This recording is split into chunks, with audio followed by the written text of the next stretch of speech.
Quand je crie, réponds-moi, Dieu de ma justice. Psaume 4, 1.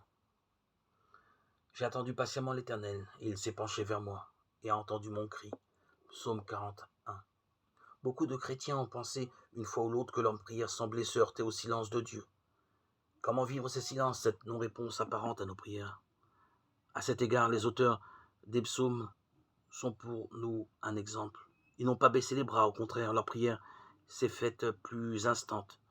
Ce qu'ils demandaient, c'était peut-être moins une parole audible qu'une réponse visible par l'intervention de Dieu venant à leur secours.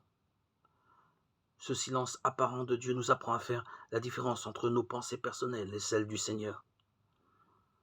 Comme les cieux sont élevés au-dessus de la terre, ainsi mes voix sont élevées au-dessus de vos voix et mes pensées au-dessus de vos pensées. Ésaïe 55, 9.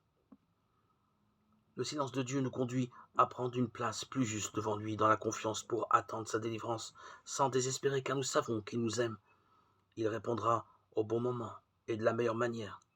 Cette attente ne devrait pas nous éloigner de sa présence, au contraire.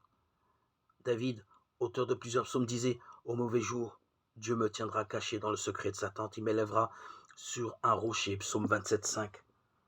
Dans un autre psaume, Asaph, tourmenté dans son âme, a compris la volonté de Dieu en venant simplement dans sa présence. Psaume 73, 17. Dieu ne restera pas toujours silencieux. Au moment voulu par lui, il répond, il délivre, il sauve.